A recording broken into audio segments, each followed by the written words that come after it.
शरण में रह सकूं तेरे ही गुण गाऊं तेरी शरण में रह सकूं तेरे ही गुण गाऊं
गुरुदेव की बड़ी महानता है और सच्चे गुरु की सानिध्य मिल जाए ना तो समझो कल्याण हो गया। सच्चे गुरु की सानिध्य मिल जाए तो समझो कल्याण हो गया।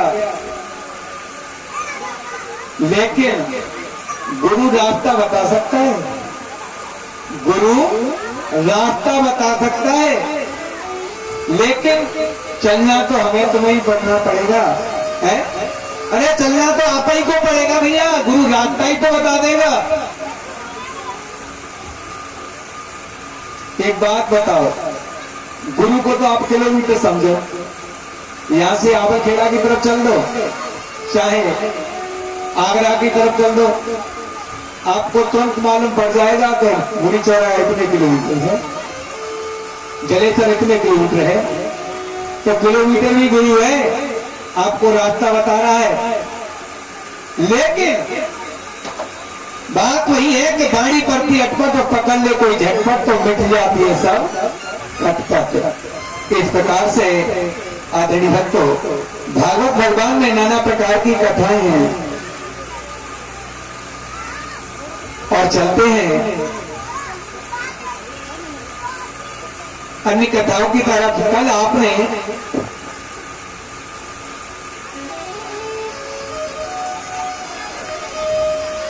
ज्ञान वैराग्य भक्ति ज्ञान वैराग्य की कथा सुनी और संत आत्मदेव की भागवत में कथा आती है।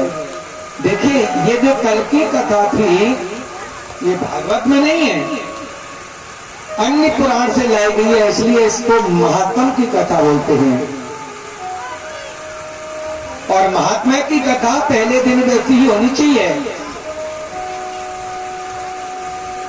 कुछ वक्त ऐसे होते हैं कि एक दिन पहले कलश यात्रा निकाल दी, दूसरे दिन कथा।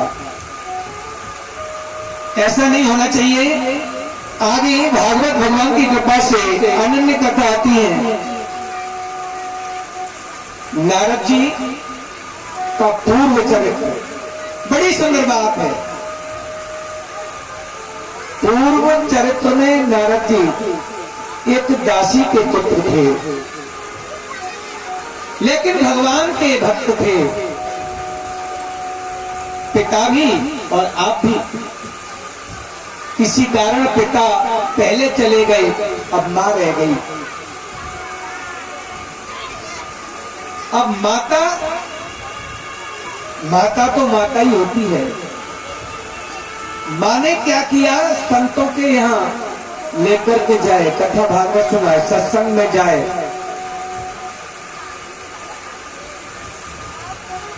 अब जैसे ही नारद जी और अपनी मां की तरफ देखें तो संतों के सत्संग में विघ्न आए, और सत्संग की तरफ देखें तो मां की सेवा में विघ्न आ दिया।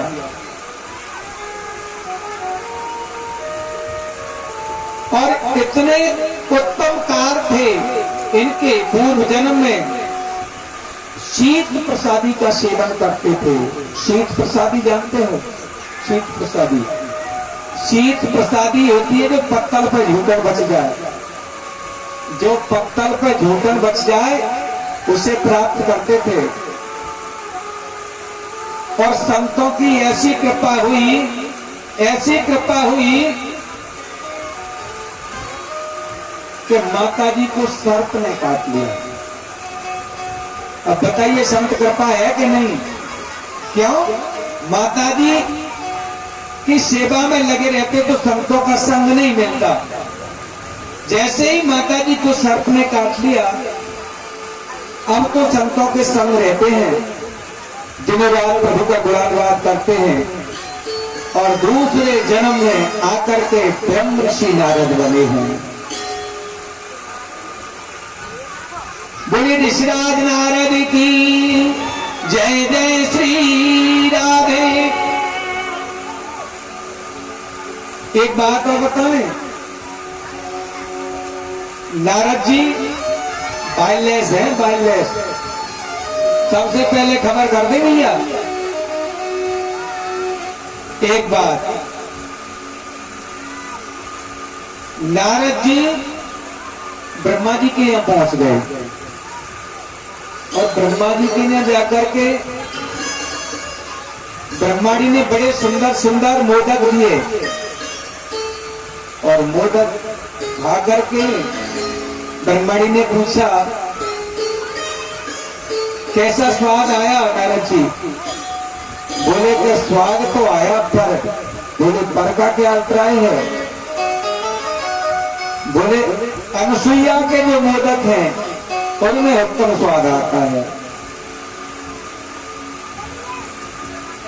आग लगा दी ना आग। क्यों?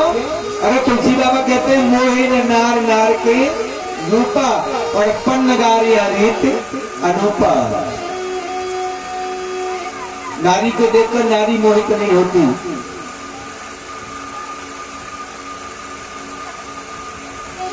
लेकिन एक बात और भी कह रहे हैं, रंग भूमि जब सियत उधारी, और देख रूप मोहे नर नारी। लेकिन यहाँ कुछ भक्त कह देते हैं कि नारी को देखकर नारी मोहित हो गई, और पुरुषों को देखकर पुरुष। ऐसा नहीं, पगधारी शब्द आया है प्रभु राम के लिए। जो भृग मारी लात, भृगु जी ने जब लात मारी वक्ष स्थल पे, तो पगधारी नाम पड़ गया नारायण भगवान का। तो पगधारी प्रभु राम के लिए बोला, इसलिए सीता जी को और राम जी को देख करके सारे नगर के नर नारी मोहित हो गए। आगे जब नारद जी विष्णु भगवान के पास गए, ऐसे ही लक्ष्मी जी ने मोदक दिए। अरे जलपान तो कराते हैं ना, जाओ तो मोदक दिए, खा करके बोले। माता जी ने कहा कहो जी कैसा आनंद आया? बोले आनंद तो आया, पर जे आनंद कुछ फीका है। बोले फीका है? बोले हाँ। बोले जो अनसुईया के मोदकों में आनंद है वो तुम्हारे मोदकों में नहीं है। ऐसे ही मैया पार्वती से भी कह दिया। अब तीनों एक हट हो गई। अब जैसे ही देवता तीनों अपने अपने घर पहुंचे तो कहने लगी देवियां, एक बात बताओ, हमसे ज्यादा पतिव्रता कौन है? बोले कोई नहीं है। बोले आप झूठ बोलते हो। बोले अनुसुईया है ना। बोले नारद तो नहीं आया कहीं, या नारद आया था? बोले कि हाँ आया, तो क्या है, बालक है। तो आदरणीय भक्तों, मालूम पड़ गया तीनों देवताओं को। अब बात नहीं बनेगी। क्यों? बात माननी पड़ेगी।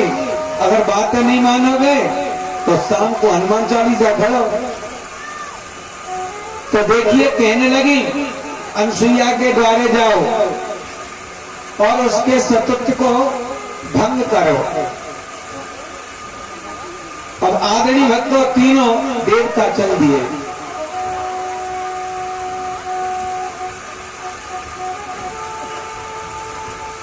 और हरि ब्राह्मण को भेष चले लीलाधारी। हरि ब्राह्मण को भेष चले लीलाधारी। हरि ब्राह्मण को भेष चले लीलाधारी। हरि ब्राह्मण को चले ब्रह्मा विष्णु महेश, ब्रह्मा विष्णु महेश सभे जो लीलारी। ब्रह्मा विष्णु महेश सभे जो लीलारी।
Yeah.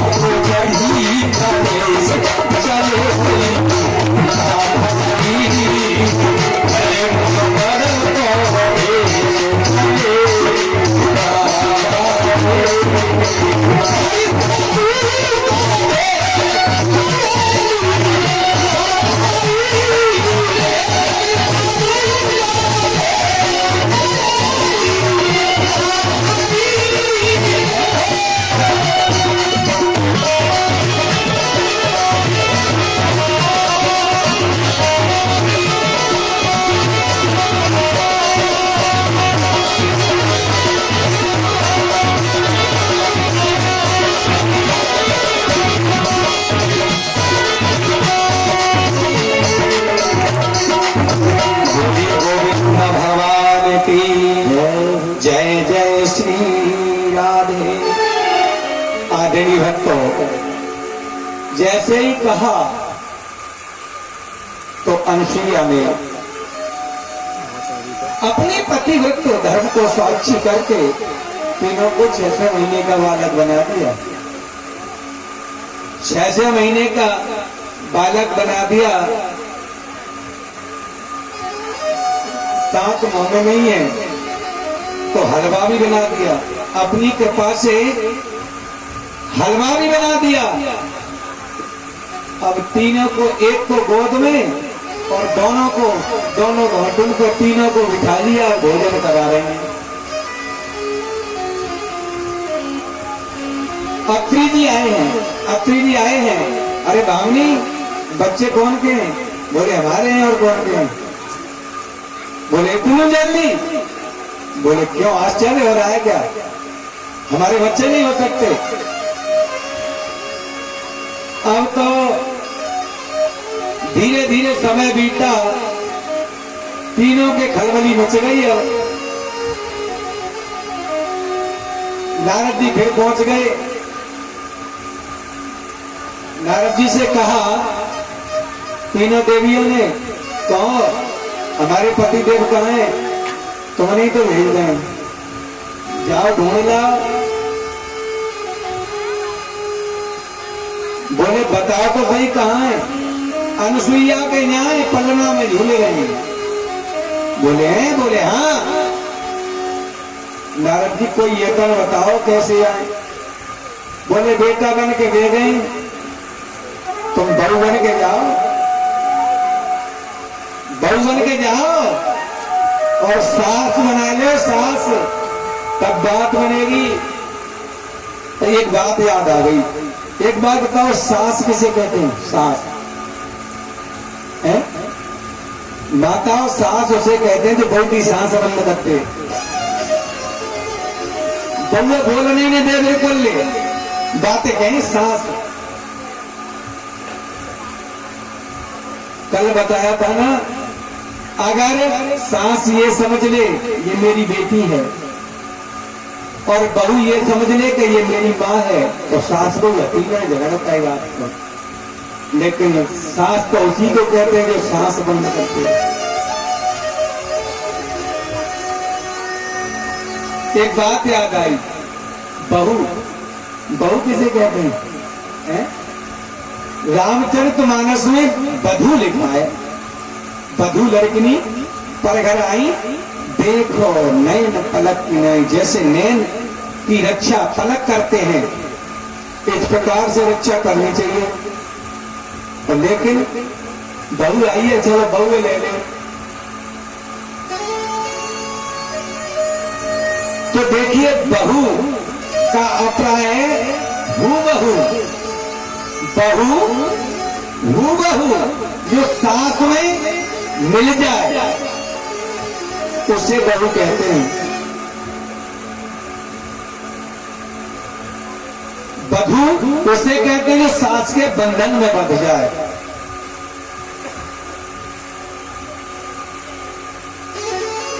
बंधन में बंधने वाली को बधू कहते हैं। तुलसी बाबा ने बड़ी सुंदर बात लिखी। आज तीनों देवियां पहुंची अनुसुईया के द्वारे।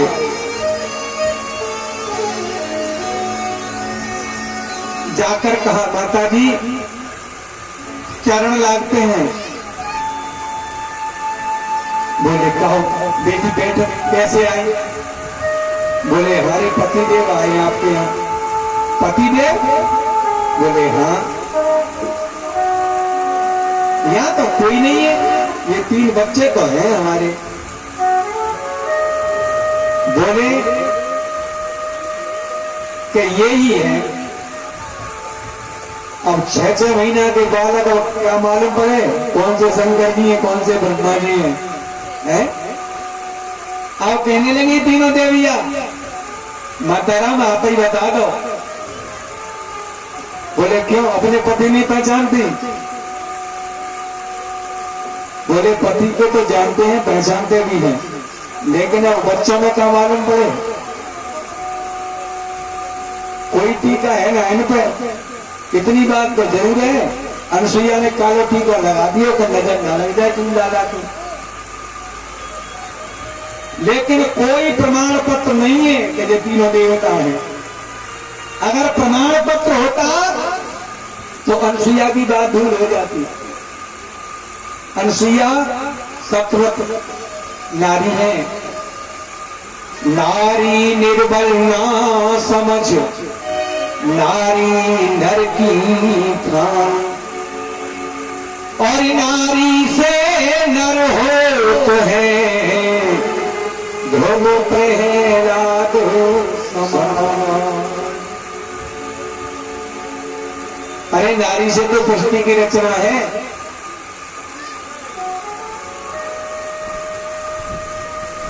देखिए नारी से ही ब्रह्मा विष्णु महेश तीनों की उत्पत्ति है। एक बात बताएं तुम्हें, जे देवता है ना, देवताओं की 3 की उत्पत्ति नहीं, 4 देवताओं की उत्पत्ति है। 4 देवताओं की उत्पत्ति है। ब्रह्मा जी, विष्णु, आदि गणेश और शंकर जी। आदि गणेश शंकर से बड़े हैं, लेकिन आदि गणेश को किसी ने देखा नहीं। इसलिए जब पूजा हो ना, पूजा विवाह में हो कि हमारे पंडित जी पूजा करवाएं या भागवत में, तो माटी के गणेश बना ले या मिट्टी के। क्यों? देखा किसी ने है नहीं। बड़ी सुंदर बात लिखी कवि ने कहा, मतलब परस्त है प्रभु ये संसार आपका, मतलब परस्त है प्रभु ये संसार आपका, अपनाया है इसीलिए, अपनाया है इसीलिए ये तुम्हारी संसार आपका,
आएगा काम ना तेरे, तेरा ये पंथ है। आएगा काम ना तेरे, तेरा ये पंथ है। प्रभु हमको मिल गया, प्रभु हमको मिल गया, प्रभु प्यारे आपका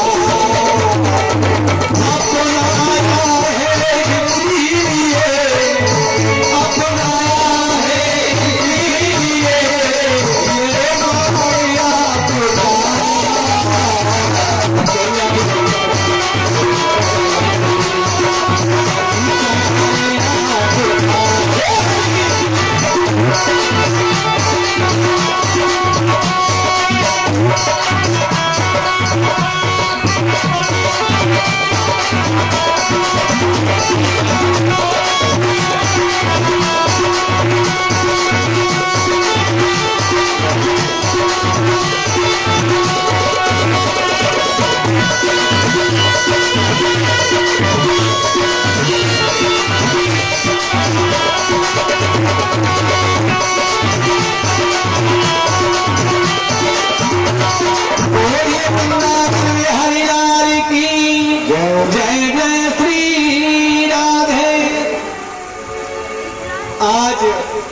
इधर में अनसुईया कह रही है मतलब परस्त है प्रभु संसार आपका है।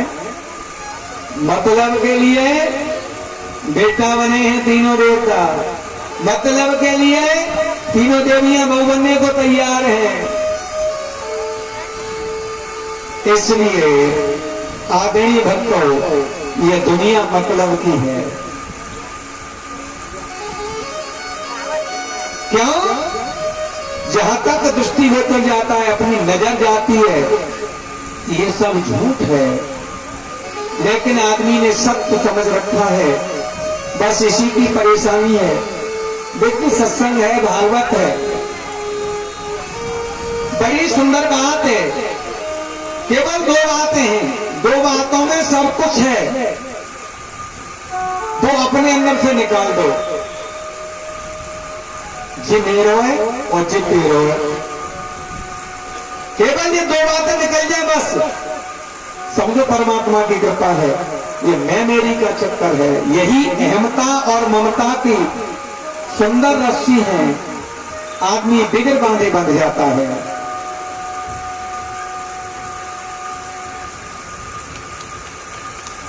बोलिए आनंद कंद भगवान की जय जय श्री राधे। जय हो। ठाकुर जी की सेवा ऐसे ही करते रहो भैया, बढ़िया बज रहा हो साउंड बहुत, हमें तो अच्छा लग रहा है और आपकी आत्मसल होगी है। जय जय श्री राधे। इस प्रकार से आज अनसुईया ने अभिमंत्रित जल मारा और तीनों अपने अपने रूप में आ गए, और तीनों देवताओं ने आज वरदान दे दिया कि बालक के रूप में ही हम तुम्हारे यहाँ आएंगे, और दत्तात्रेय के रूप में तीनों देवता फिर अनसुईया के यहाँ गए हैं। आगे चलते हैं, जहां कल कथा छोड़ी थी, कल हमने कथा छोड़ी थी परीक्षित के प्राकट्य पे। परीक्षित जैसे ही बाहर आए तो देखने लगे कि जो अंदर देखा था वो तो बाहर है ही नहीं। जो अंदर हमने अपनी मैया के गर्भ में देखा वो बाहर तो है नहीं, तो अब नेत्र नहीं खोलते हैं परीक्षित जी, नेत्रों को नहीं खोलते हैं, मन में विचार कर रहे हैं जो अंदर था वो बाहर दिखाई दे, तो नेत्रों को खोले। भगवान ने वही चतुर्भुज रूप पर दिखा दिया परीक्षित को। परीक्षित जी चरणों में पड़े हैं, धीरे धीरे धीरे धीरे बड़े हो रहे हैं। पांडव भी राज तिलक करके और वन को चले गए। आदरणीय भक्तों, परीक्षित जी चक्रवर्ती राजा हैं। अच्छा, चक्रवर्ती राजा किसे कहते हैं? चक्रवर्ती राजा उसे कहते हैं जहां से सूर्य उदय होता है और जहां जाके छिप जाता है वहां तक राज्य हो जिसका, उसे चक्रवर्ती राजा कहते हैं।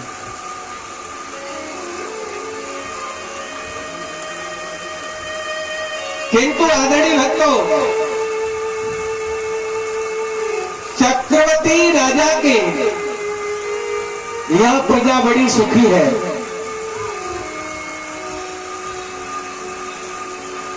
किंतु देखा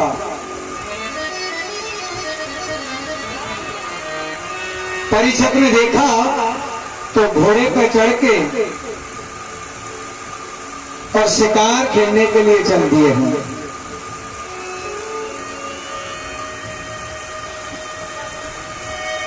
आदरणीय भक्तों,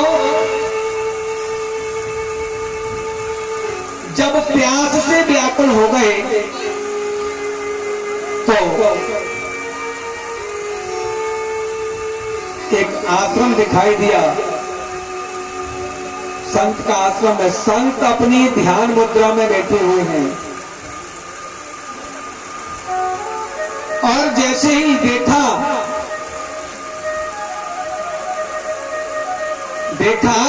कि ये तो जलपान की भी नहीं पूछ रहे, तो देखिए अधर्म की कमाई मिश्रित स्वर्ण मुकुट जो जरासंध से लिया था भीमसेन ने, वही आज सिर पर रखा है परीक्षित के पर। जब परीक्षित के सिर पे वो मुकुट रखा है और अधर्म की कमाई का जो सोना होता है ना, उसमें कली का वास होता है। अभी बोला था ना, कलयुग आने वाला है। तो ये कलयुग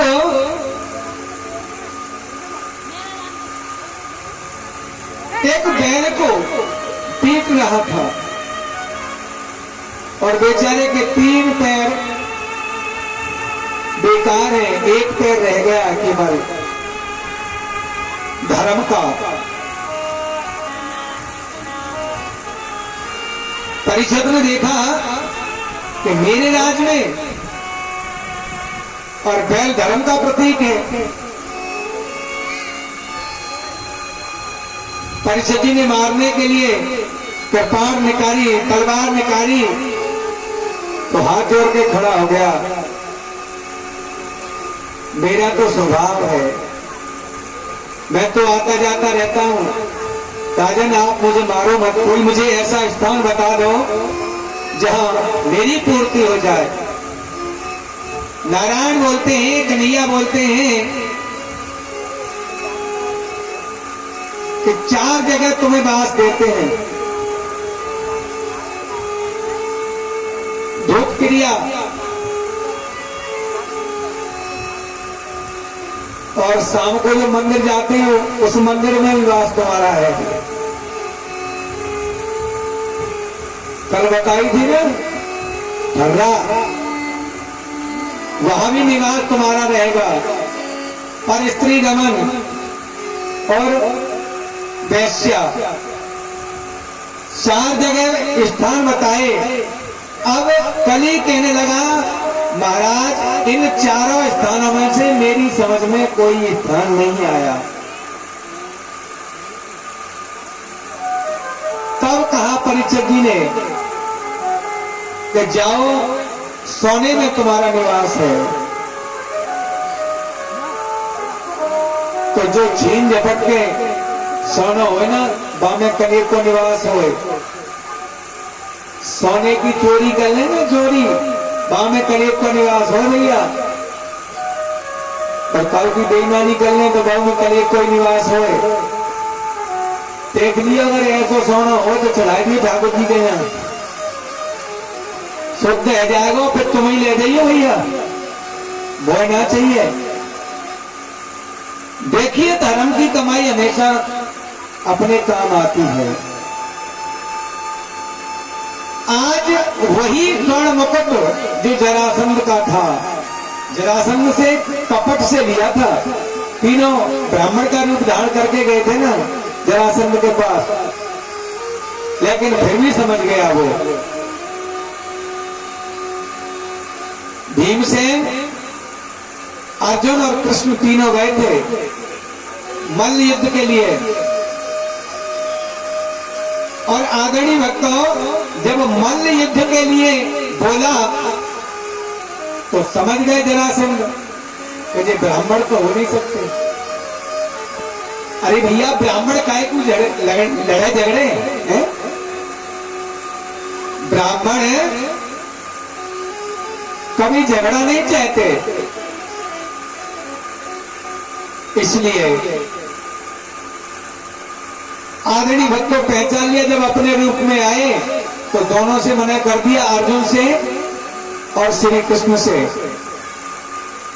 भीम से द्वंद युद्ध हुआ तो भीम हार गए, लेकिन एक दांतों होती है ना, दांत माने सुबह सुबह नीम की हो के बबूर की हो, एक प्रकार काई की भी हो, वो दांतों को चीर के और विपरीत दिशा में फेंक करके बताया, तब जरासंध का वध हुआ।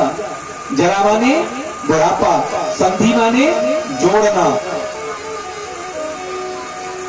तो जरा नाम की राशि ने दोनों टुकड़ों को जोड़ दिया तो इसका नाम जरासंध पड़ गया। आदरणीय भक्तों, इस प्रकार से आज जब पानी की नहीं पूछी संत ने, संत तो अपने भजन में मगन है, तो एक मरा हुआ सर्प और समीक ऋषि के गले में डाल दिया और चले आए। जब आ करके अपने राज में आए तो आदरणीय भक्तों जैसे ही मुकुट को उतार के रखा तो ज्ञान आ गया, यम के लौट के बोले मैंने तो बड़ा बुरा किया है, संत के गले में मरा हुआ सर्प डाल दिया है। अब आदरणीय भक्तों, ये जो समीक ऋषि हैं, इन्हीं के पुत्र हैं श्रृंगी, और वो बालकों में खेल रहे हैं। आदरणीय भक्तों, यहां बात आती है, एक श्रृंगी ऋषि वो भी हैं। श्रृंगी ऋषि वशिष्ठ बुलावा, पौत्र काम शुभ यज्ञ करावा। और यहाँ श्रृंगी बालकों में खेल रहे हैं, ये भी श्रृंगी ऋषि हैं। तो भेदभाव की बात नहीं है, दोनों श्रृंगी ऋषि दो ही हैं। आज श्रृंगी ऋषि को बालकों ने बताया, आप यहाँ खेल रहे हो, आपके पिताजी के गले में तो मृतक सर्प पड़ा है। बोले किसने डाला? बोले राजा ने। तो वही प्रतिज्ञा कर ली, उन्हें श्राप दे दिया, जिस सर्प को मेरे पिता के गले में डाला है, जिस किसी ने भी देखा भी नहीं, जिस किसी ने भी डाला है, उसे यही सर्प आदरणीय भक्तों सप्तम दिवस, 7वें दिवस काट लेगा और उसकी मृत्यु हो जाएगी। अब यह एक बात आती है, ये जो मृतक सर्प है और श्रृंगी जी श्राप दे रहे हैं कि यही सर्प 7वें दिन काट लेगा और मृत्यु हो जाएगी। मरा हुआ सर्प है तो फिर कैसे काट लेगा? 7वें दिन कैसे काट लेगा जब मरा हुआ सर्प है तो? लेकिन एक बेचारी बात है पहलवान जी, इसे वरदान लगा हुआ है, 6 महीने मृतक रहता है, 6 महीने जीवित रहता है। ये तक्षक को वरदान है, 6 महीने मृतक रहता है और 6 महीने जीवित रहता है। इसलिए 7 ही दिन बचे इसके, 6 महीने की अवधि पूरी हो जाएगी तो फिर सर्प हो जाएगा। आदरणीय भक्तों, इस प्रकार से अब श्रृंगी आए हैं, समीक ऋषि की समाधि जगी, समीक ऋषि ने कहा, क्यों रो रही हो? बोले ऐसे ऐसे बात है पिताजी, आपके गले में मृतक सर्प डाल दिया किसी ने, मैंने उसे श्राप दे दिया। बोले श्राप दे दिया? बोले ये तो तुमने अच्छा नहीं किया। बोले क्यों? अरे ये सर्प तो जैसे ही अपनी योग माया से देखा तो ये सर्प तो परीक्षित ने डाला है।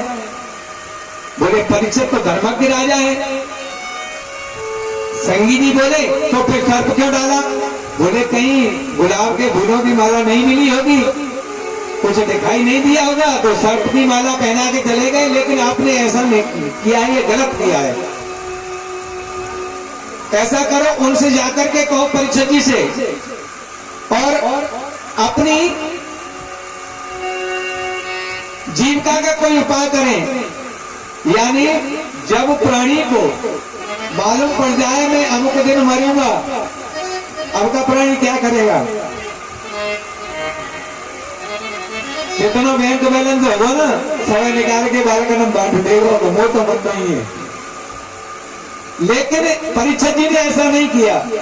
परीक्षित जी गंगा के किनारे चल दिए और जाकर के गंगा के किनारे 88,000 ऋषियों के बीच में बैठ गए हैं। और व्यासपीठ खाली है, व्यासपीठ पे कोई नहीं बैठा। व्यासपीठ खाली है, 88,000 ऋषि हैं, हर की पेड़ी पे कथा हो रही है। लेकिन अब व्यासपीठ पे कौन बैठे? 88,000 ऋषि, इनमें व्यास जी भी हैं। लेकिन विचार करने लगे कि व्यास मंच की गरिमा है, कोई बैठने को तैयार नहीं है। आदरणीय भक्तों, आज एक बड़ी सुंदर बात आई और सभी भक्त ध्यान देंगे। ऊंचे पर्वत शिव शंकर जी बैठे आसन मार। अरे ऊंचे पर्वत शिव शंकर जी बैठे आसन मार। अमर कथा शिव पार्वती को सुनाए त्रिपुरार। उमा के पर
अरे सुखदेव जी का जन्म ही नहीं होगा तो फिर कथा कौन कहेगा। तब भक्त ने बड़ी सुंदर बात लिखी आगे और कहा, शिव ने त्रिशूल आयो जब तोता बड़ो आजारी, शिव ने त्रिशूल आयो जब तोता बड़ो आजारी।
पार्वती जी समझाने लगी, बड़ी उपमा कहे शिव जी से क्यों नारी गई मत प्यारी, उपमा कहे शिव जी से क्यों नारी गई मत प्यारी, कथा तुमको कथा तुम सको मिटारी, कथा तुमको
आदरणीय भक्तों, इस प्रकार से शिव जी ने कथा सुनाई और पार्वती जी को निद्रा आ गई।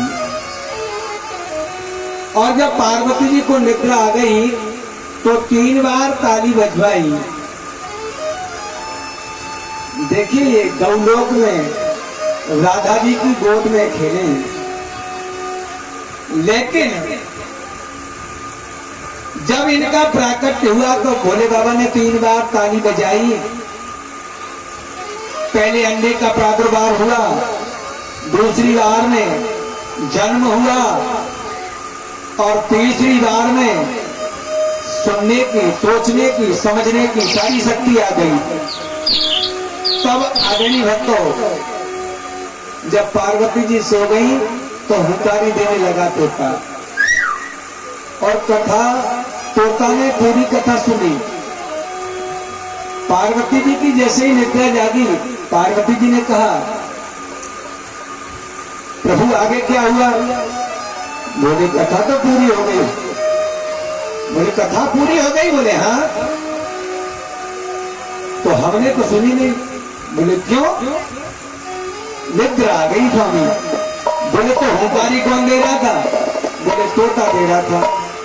शिवजी त्रिशूल लेकर के दौड़े हैं और जैसे त्रिशूल के लेकर के दौड़े हैं तो अरणी व्यास जी की पत्नी का नाम है सर। जहां केसों को सुखा रही ना छर्जे पे, तो जमाई आती है, तभी तो कहते हैं जमाई आए तो राम को नाम ले भैया। जैसे ही जमाई आई, मुखार बिंद खोला, तोता अंदर प्रवेश कर गया। अब आदरणीय भक्तों अंदर से निकलते नहीं। क्यों? भगवान की लीला जान चुके हैं ना। नारायण बोलते हैं, कन्हैया बोलते हैं, सुखदेव जी बाहर आओ। लेकिन सुखदेव जी कहते हैं नहीं प्रभु बाहर नहीं आएंगे। बोले क्यों? तुम्हारी माया सताती है, सारे जगत को नचा रही है तुम्हारी माया। तुम्हारी माया सताती है, इसलिए ये माया के प्रपंच में हमें नहीं पड़ना, हम तो नहीं आएंगे बाहर। जब सभी देवता विनती करते हैं, सब कहते हैं, तो आदरणीय भक्तों किसी पुराण में 12 वर्ष का लिखा है और किसी पुराण में 16 वर्ष का प्राकट लिखा है सुखदेव जी का। और देखिए इस कथा से बहुत सुंदर जानकारी होती है। ये जो सुखदेव जी हैं, जैसे ही प्रकट हुए वैसे ही अपना नरा कंधे पे डाल के चल दिए। और ऐसा ही प्रमाण है आदि गणेश का। आदि गणेश भी ऐसे ही चले गए, इसलिए कोई देख नहीं पाया। क्यों? आदि शक्ति ने ब्रह्म के देश से हाथ लगाए तो आदरणीय भक्तों दोनों हाथों में फलक हो गए। और जब फलक फूटे तो ब्रह्मा और विष्णु का प्राकट हुआ। और शक्ति कहने लगी अरे हमसे विवाह करो। बोले हम तो आपसे विवाह नहीं करेंगे, हमें जन्म दिया है, आप तो हमारी माँ हो, हम कैसे विवाह कर लें? बोले तो हम भस्म कर देंगे तुम्हें। बोले इनके इन प्रकार कुछ भी हो, तो दोनों को भस्म कर दिया है। और जब फिर ब्रह्म के देश से हाथ लगाए तो फिर 2 फलक हुए, उनमें से आदि गणेश और शंकर जी की उत्पत्ति हुई। आदि गणेश चले गए, शंकर जी रह गए। तो शंकर जी से फिर कहा कि हमसे शादी कर लो। अब भोले बाबा तो बहुत चालाक हैं, सबसे छोटे हैं, लेकिन महादेव क्यों है मालूम पड़ेगा। अब भोले बाबा बहुत चालाक हैं, जो जिनको हो सोई हमारो है। तासु ऐसे कहो पहले जिनकी हमें यहाँ कहो, जैसे परिषद की हमें करनी पड़ रही है भैया, हाजू हाजू कहना और जाएगा हमें रहना। तो भैया हमें यहाँ मिलाओ। तो आगे जैसे ही कहा तब आदरणीय भक्त ने बड़ी सुंदर बात लिखी और कहा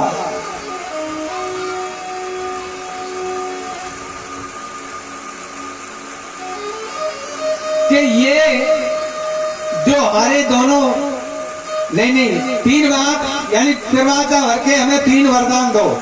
भोले बाबा ने 3 वरदान मांगे हैं। बोले 3 वरदान के? बोले हाँ।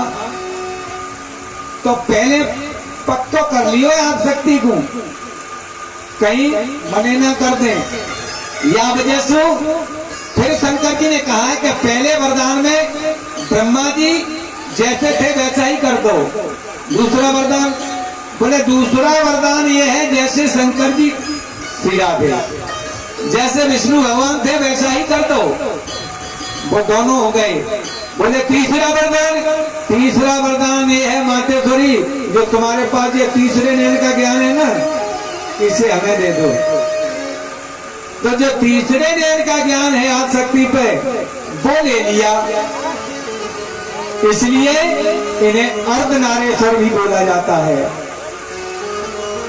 जब तीसरे नैन का ज्ञान ले लिया तब कहने लगे शंकर जी कि आप पूछ लो शादी कौन करना चाहता है। तब ब्रह्मा भी कह रहे हैं, विष्णु भी कह रहे हैं और शंकर जी भी कह रहे हैं। तब अपनी योग माया से 3 देवियां पैदा की हैं और तीनों देवताओं की शादी हुई है भैया। अब शादी में गणेश जी की पूजा हुई है। अब बताइए, इन गणेश की पूजा हो तो जिनके फोटो न रख ले जाएं। इन गणेश जी की पूजा हुई है तो फोटो न रख ले जाएं। इसी वजह से शंकर पार्वती ने कहा कि पहले गणेश की पूजा होगी। ये तो नहीं कहा कि हमारे बालक की पूजा होगी। तो उन्हीं आज गणेश की पूजा होती है, इसलिए मिट्टी के बनाए जाते हैं। यहाँ सुखदेव जी चल दिए, कंधे पे नरा लटका लिया और चल दिए। जो शरीर पे जब बालक पैदा होता है ना तो शरीर पे महल आता है, शरीर पे महल आता है। जब शरीर पर महल आता है तो आदरणीय भक्तों, जो शरीर का महल होता है ना, वो आज सुखदेव जी अपने शरीर से छुड़ा छुड़ा के वृक्षों पर डाल रहे हैं, वृक्षों पे डाल रहे हैं। तो वो जो महल था, उस महल से ही अमरवेल का प्राकट्य है।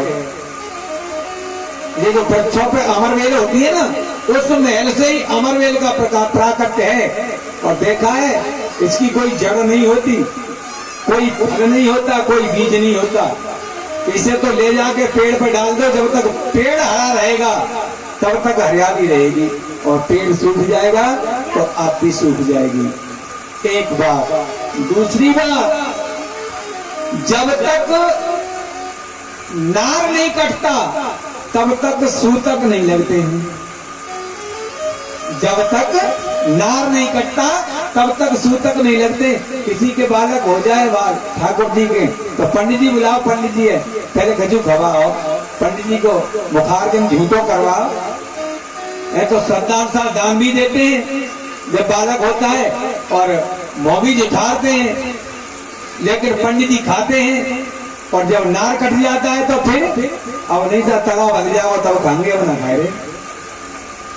इसलिए सूतक जब लगता है जब तगा मिटता है। तगा नहीं बनता है तो सूतक नहीं लगते, और तगा बन जाता है तो सूतक नहीं लगते। लेकिन आज आदरणीय भक्तों, जब नरा को लेकर के कंधे पर चले हैं तो जाते ही 16 साल की अवस्था में और सुखदेव जी व्यास मंच पर बैठ गए हैं। बोलिए सुखदेव भगवान की जय जय श्री राधे। आज सुखदेव जी आए हैं और पंडित जी सुखदेव जी का पूजन कराएंगे। और हमारे भैया कह रहे हैं कि दिमाग से बोलो, बात तो सही कही है लेकिन कहीं समझ में ना आ रही। नार ना कटत तो सूतक ना लगत है, और नार यानी सूत्र बंधन हो जाता है तो भी सूतक ना लगत। सूत्र बंधन के बाद सूतक मिट जाते हैं। जय श्री राधे, जय श्री कृष्णा। और आदरणीय भक्तों, परिचत जी, यज्ञपत जी सुखदेव जी का पूजन करेंगे। देखो उन्हें उतार के यहाँ रखो। बोलिए आनंद कंद भगवान की जय जय श्री राधे। तो आदरणीय भक्तों, बड़ी सुंदर बात देखिए, भजन सुनेंगे।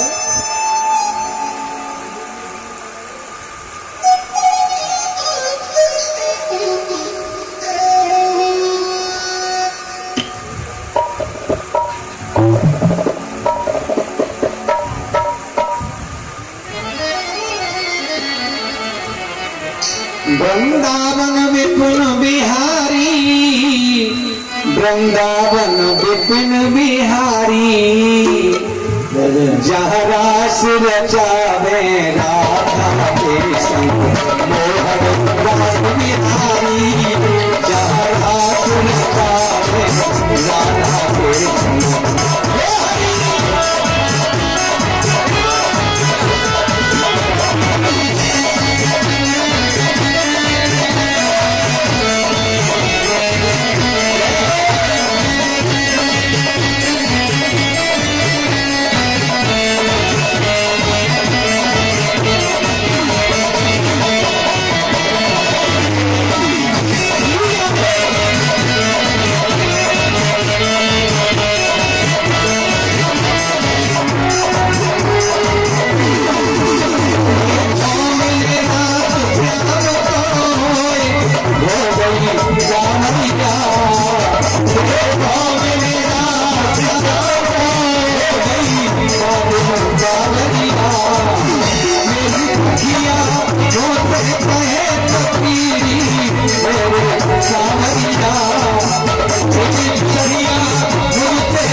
आदरणीय भक्तों, इस प्रकार से सुखदेव जी का प्राकट्य हुआ और श्री सुखदेव जी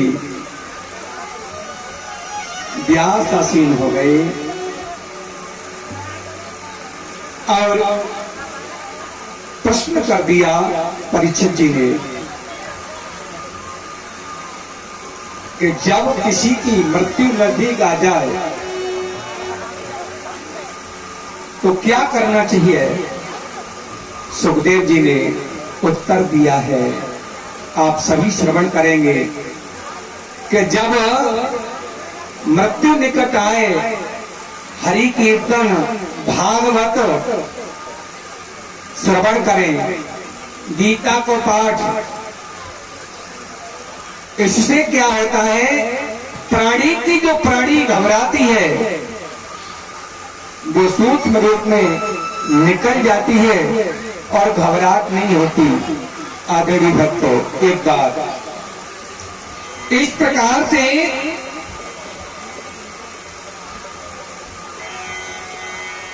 कामनाओं की कभी पूर्ति नहीं होती।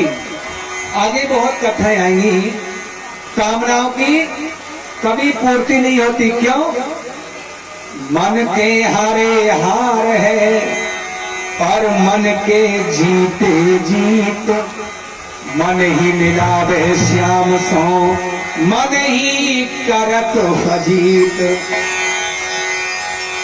जब मन को ही जबरो तोड़ दिया, ये मन बस में हो जाए, बस समझो परमात्मा की कृपा है। एक बात बताएं, रात्रि को साउंड में कैसेट बज रही और गाना आ रहे हो, भैया मेरे उठे बिरह की पीर में वृंदावन जाऊंगी है। बात तो वही है जो हमने बोला है, लेकिन जो भागवत कथा में नाच लेगा उसे वहां नहीं नाचना पड़ेगा और यहां भी नहीं नाचना पड़ेगा। क्यों? जो भागवत कथा में सत्संग में नहीं नाचते हैं ना, उन्हें अपनी पत्नी के आगे नाचना पड़ता है। कभी जाय करो, कभी बाय करो, नाचना पड़े। क्यों? भक्ति ज्ञान वैराग्य नारद जी चारों नाचे हैं। यह देखिए, वही बात बाड़ी पड़ती, अटपट पकड़ ले कोई झटपट तो मिट जाती है सब खटपट। तो ये हमारी गीता है ना, गीता योग शास्त्र है, गीता योग शास्त्र है और भागवत योग शास्त्र है और रामचरितमानस प्रयोग शास्त्र है। रामचरितमानस में जो भी बातें हैं सब घर गृहस्थी में प्रयोग करने की हैं। इसलिए भक्त कहते हैं जो राम ने किया है उसे करो और जो कृष्ण ने कहा है उसे करो। जो कृष्ण ने किया है उसे मत करो। क्यों? कृष्ण जेल में आए और रात में आए, कल बताई ना। या तो भगवान को अपना बना लो या भगवान के तुम बन जाओ, लेकिन खुद भगवान मत बनाओ, नहीं जेल में जाना पड़ेगा।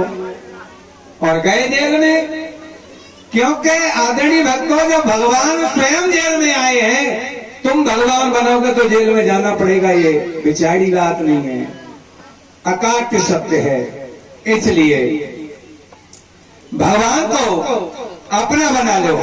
आज सभी ऋषियों ने, कभी कभी ऐसा होता है संत मंडली हो, ब्राह्मण हो, तो अहमता आ जाती है। ऐसा नहीं होना चाहिए। अब बताइए 88,000 ऋषियों ने पुष्प वर्षा की है और कथा श्रवण कराई है सुखदेव जी ने। तुमने मुझसे जो भी पूछा था कि मरते समय बुद्धिमान व्यक्ति को, बुद्धिमान मनुष्य को क्या करना चाहिए, उसका उत्तर मैंने तुम्हें दिया है। जो ब्रह्म तेज का इच्छुक हो वह बृहस्पति की, जिसे इंद्रियों की विशेष शक्ति की कामना नहीं हो, वह इंद्र की ओर जिसे संतान की लालसा न हो, प्रजापतियों की उपासना करे, जिसे लक्ष्मी चाहिए नहीं, ऐसे ब्रह्म तेज व्यक्ति को कथा सुनानी चाहिए। एक बात कुछ भक्त कहते हैं, और ज्यादातर राजस्थान में कह रही है, हमें पूछा कि आप कथा कहते हो? बोले हाँ। बोले कथा तो पंडित जी की है, ब्राह्मण को कथा कहनी चाहिए, आप तो क्षत्रिय हो और आप कथा कहते हो। तो हमने कहा एक बात बताओ, पहले किसी ब्राह्मण ने कथा कही? बोले कि हाँ। बोले व्यास जी ने कथा कही, सुखदेव जी ने कथा कही। तो ये अकाट्य सत्य है कि ये ब्राह्मण है या पंडित हैं? पंडित तो जनक को भी कहा गया है, महाराज तुम पंडित ज्ञानी। दशरथ को भी पंडित कहा गया है, और दशरथ जी का जो मंत्री था ना सुमंत्र, उसे भी पंडित कहा गया है। एक बात रही बात सुखदेव जी की और व्यास जी की, तो आदरणीय भक्तों उन्हीं सब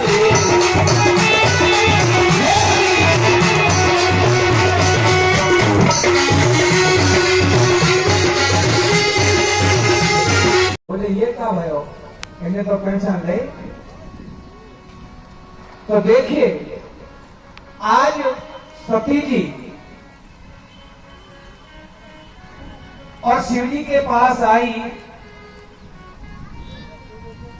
जब शिव जी के पास आई हैं सती जी से पूछ रहे हैं जानकी का पता, और शंकर जी ने वहीं से साष्टांग प्रणाम किया। जब शंकर जी ने साष्टांग प्रणाम किया